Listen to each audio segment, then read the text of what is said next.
Go. Good afternoon. I'm going to show you guys 3 cameras of my interest that I like to do, that I own. There are 3 that I've collected, and I have more. But these are 35mm cameras. I'll pass these around at the end of the speech. You guys can look at them.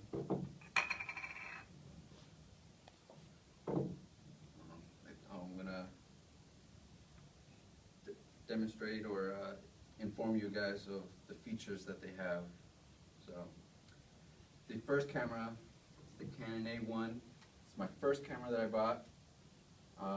In its time, it was the most advanced because if you guys ever remember, there was analog, there was no machinery, there was no computers or anything like that.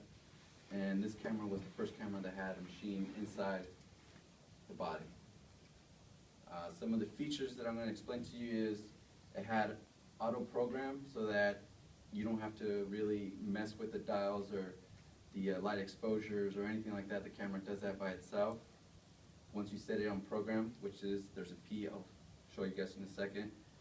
And then you can change the dials right here for exposure, shutter exposure, and aperture. And I'll explain those in a second. The first one is shutter priority, which gives the user the ability to choose how fast he wants the lens to let exposure of light into the film. And this camera goes all the way up to a thousandth of a second, all the way down to 30 seconds. So it's a very long time. It's a really long exposure. If you're doing night photography, for instance, like take a picture of the stars, gives you more time to let light in and get that exposure. The next, switching a little dial right here, it goes to aperture, which means how much light you're actually letting into the camera, which goes in through here, and it pretty much lets you choose from 14 seconds to down to 1 second, sorry. 22 seconds down to 1.4 seconds. So that's what that does. And the auto program, like I mentioned, pretty much does it by itself. You don't have to deal with that. So for the second one, this is Canon F1. It's probably the most advanced when it came out in '81, after the Canon A1. What it pretty much is, it's really heavy, really sturdy, most top-of-the-line professional camera of its time when it came out.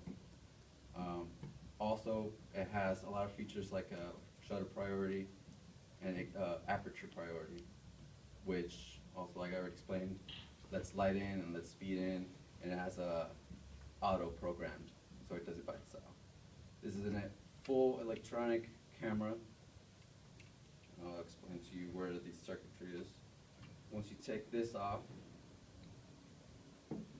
everything else between this side to this is all circuit, which pretty much takes control of the camera. It uses a battery, which is right here. I'm about to show you. Battery. Back. This is the eyepiece that goes back into it. And shutter. There's that camera. And this is the last camera. This is the Olympus ON2. In its time, it was the most compact size of camera. It was most professional and most smallest. You can see how small it is compared to the other ones. It was top quality from Japan, and it was most compact.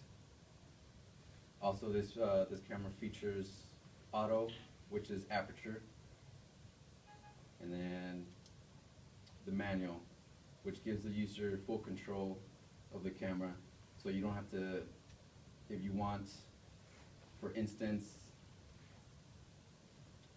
let a little bit of light into the film, but you want it to go really fast, that will give the picture a really dark look to the picture. Not a whole light has hit the film, so it's not going to give that much light exposure. Like I said, when I bought these, I was really new to it. I didn't really know what I was doing with it, but as soon as I started getting the hang of it, taking more pictures, going out and actually using them, I learned very quickly how to use it, and it's actually really simple once you start using them. You know, I think, in my opinion, it's better than